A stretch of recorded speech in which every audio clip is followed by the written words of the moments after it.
Halo teman-teman semua, selamat datang di channel Mocha Time. Di video kali ini saya akan membahas film berjudul Daeng. Dan sebelum masuk ke videonya, silahkan siapkan kopi dan cemilan agar bisa menikmati video ini dengan lebih santuy ya guys ya.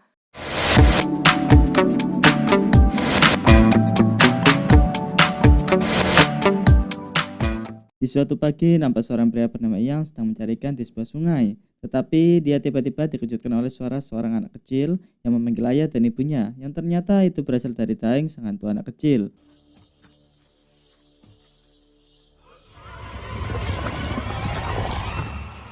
Di sebuah kuil, Eyang yang ketakutan langsung berlari dan menghampiri ketua desa bernama Kluai.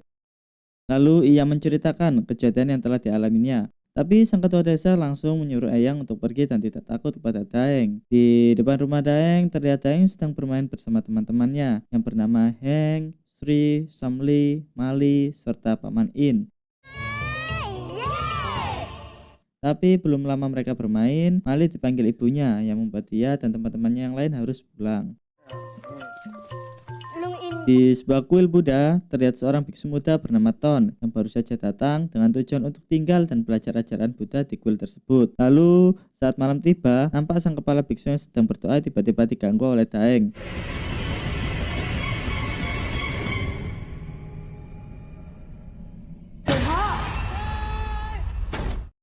Yang ingin bertanya, kapan dia bisa bertemu ayah dan ibunya. Tapi biksu yang tidak tahu langsung menyuruh Daeng untuk menakuti biksu Ton yang baru saja datang di sore itu. Di rumah biksu Ton, tampak Chan yang baru saja keluar langsung ditakuti Daeng sampai membuat dia berteriak histeris. Lalu di dalam rumah, biksu Ton yang diganggu Daeng tetap terlihat tenang dan malah menawarkan diri untuk membantu Daeng agar bisa bertemu ayah dan ibunya. เอ็งมาหาข้าถึงที่นี่มีอะไรหรือ ขอบคุณจ้ะ Lalu keesokan paginya, Ton dan Chan pergi menemui kepala biksu untuk melakukan pemberkatan kepada Chan, sekaligus bertanya apakah seluruh desa tahu kebenaran dari Daeng, dan kepala biksu pun menjawab semua tahu kecuali anak-anak. Di pesta desa, terlihat Daeng sedang bermain bersama Mali. Heng dan Sri yang melihat itu pun merasa bahwa mereka hanya menjadi nyamuk. Di sisi lain, ketua Kluai memberitahu warga desa agar tidak mengatakan identitas asli Daeng kepada anak-anaknya, serta menyuruh kepala biksu untuk melakukan pemberkatan. Kembali ke Daeng, Samli yang baru saja datang dan melihat Daeng sedang bermain dengan Mali langsung mengajak mereka dengan lagu rapnya. Lalu ketika sedang asik bermain, Daeng melihat ada palu yang akan jatuh dan secara tidak sengaja dia memanjangkan tangannya untuk menepis palu itu. Sedangkan Sri yang melihatnya merasa heran. Di depan rumah Daeng, Sri yang melihat kejadian tadi langsung menceritakan kepada teman-temannya, tetapi mereka tidak mempercayainya. Saat malam hari tiba, seorang pria bermata juling sedang mencari ikan. Tapi tanpa disangka dia diganggu oleh Daeng sehingga membuat dia berteriak histeris.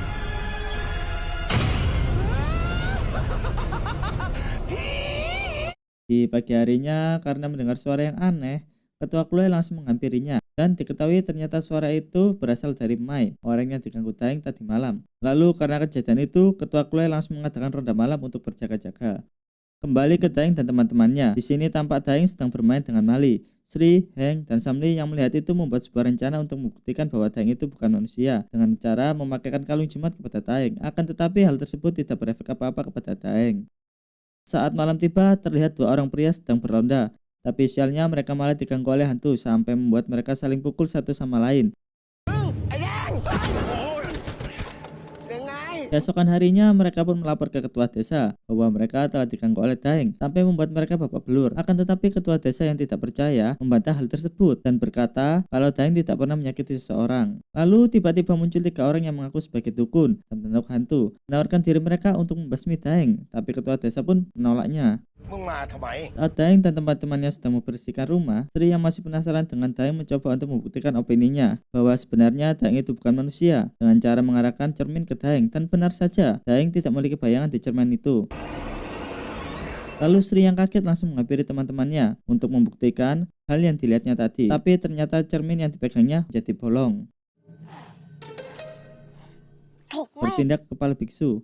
Dia yang sedang menyapu halaman dihampiri oleh biksu Ton yang bertanya kenapa jiwa Daeng masih berkeliaran. Lalu para biksu menjawab bahwa anak yang lahir mati tidak boleh dikremasi karena akan membawa sial. Kembali ke Daeng, nampak Sri yang masih penasaran dengan Daeng menghampiri Heng dan Samli sambil berkata, kalau kita melihat di antara dua kaki, maka kita bisa melihat hantu. Kemudian Sri dan Samli pun mencobanya, dan benar saja, mereka melihat hantu Daeng. Lalu mereka yang kaget langsung berteriak sembari berkata, Daeng, kau hantu kan? Lalu menyuruh Mali untuk menjauh dari Daeng. Akan tetapi Mali yang mendengar hal itu langsung berkata ke Heng, Sri dan Samli kalau dia tidak percaya akan hal itu. Lalu di malam hari setelah mendengar perkataan temannya, Daeng yang ditemani Paman In pun bersedih. Lanjut di keesokan paginya, terlihat Sri, Samli, dan Heng sedang bermain kuda-kudaan. Lalu dihampiri oleh Daeng. Akan tetapi mereka berkata pada Daeng bahwa dia tidak hidup di dunia sama dengan mereka. Lalu mereka pun pergi meninggalkan Daeng.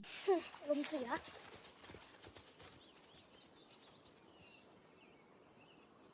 Daeng yang sedih pun dihampiri oleh Mali yang mengajak Daeng untuk bermain. Ketika malam tiba, Daeng menghampiri Biksu Ton dan berkata kalau teman-temannya kecuali Mali tidak mau lagi bermain dengannya karena dia adalah hantu. Kemudian Ton yang mendengar hal itu langsung berkata bahwa suatu saat semua orang akan tahu bahwa Daeng adalah hantu. Keesokan harinya, Daeng kembali lagi bermain dengan Mali, tapi tanpa sengaja Mali menjatuhkan lemonnya.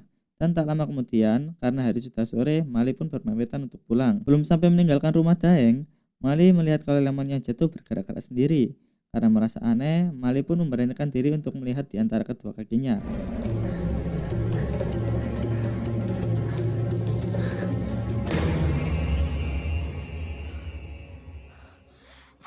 Lalu di keesokan harinya, nampak Mali yang ditemani Sri, Heng, dan Samli pun sedang bersedih.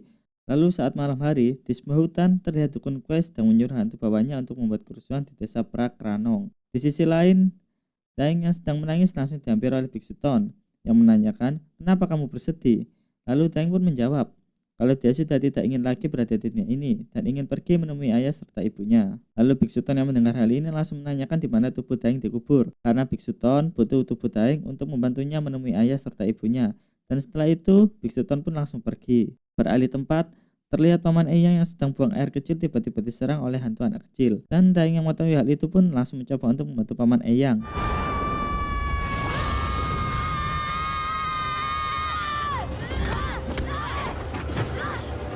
Tapi sayangnya saat ketua desa datang, Paman Eyang sudah meninggal dan membuat ketua desa mencurigai Daeng. Lalu keesokan paginya, Mali yang masih terlihat sedih langsung dinasihati oleh ibunya untuk tetap berteman dengan Daeng. Tempat lain, ketua desa dan para warga yang hendak mengubur jenazah Paman Eyang tiba-tiba didatangi oleh dukun Kuai yang berkata kalau ketua desa lah yang mengundangnya untuk menangkap Daeng. Ketua desa yang mendengar itu langsung mengiyakannya, tapi dengan satu syarat, untuk tidak menghancurkan roh Daeng. Di balik pohon, Mali yang mendengar hal itu langsung beralih untuk menemui Daeng.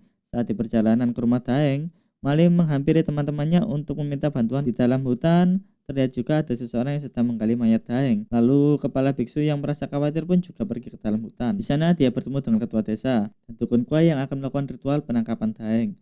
Lalu tak lama kemudian muncullah Biksu Ton dari balik pohon sambil membawa tubuh Daeng. Dan ternyata identitas asli Biksu Ton adalah anak buah dari Kun Kuai. Di rumah Daeng, Mali yang baru saja sampai terkejut saat melihat Daeng yang sedang kesakitan. Sambil dibantu oleh Heng, Sri, dan Samli, mereka membawa Daeng untuk mencari bantuan. Di dalam hutan, mereka melihat dukun Kuai dan Ton sedang membawa tubuh Daeng. Heng yang tahu itu langsung mengendap-endap dan menyerang mereka dari belakang, sehingga membuat tubuh Daeng terlempar. Tanpa menyia-nyiakan kesempatan itu, Samli langsung berlari dan mengambil tubuh Daeng, lalu melemparkannya ke Mali. Mali yang memegang tubuh Daeng langsung berlari untuk menghindari dukun Kuai. Dan karena keributan itu, perkelahian antara ketua desa dan dukun Kuai pun tak terelakkan. Alhasil karena perkelahian itu, tubuh dari hantu bawaan dukun Kuai terlempar secara tidak sengaja ditemukan oleh Paman In yang juga membuat hantu itu terbebas. Singkat cerita, di dalam tempat penampungan, warga desa berkumpul dan melihat Heng, Sri, Samli datang sambil membawa tubuh Daeng. Tapi sayangnya dukun Kuai dan Ton berhasil mengejar. Sambil menyandera Mali, mereka meminta warga desa untuk memberikan tubuh Daeng. Tapi secara tiba-tiba, Paman In yang datang dari belakang langsung memukul Ton sampai membuatnya pingsan. Dukun Kuai yang melihat itu pun langsung coba untuk memanggil hantu bawaannya, tetapi tidak berhasil karena telah dibebaskan oleh Paman In. Dan yang terbangun langsung pergi ke tempat penampungan dan menyerang dukun Kuai karena dia telah mengganggu ketampilan desanya.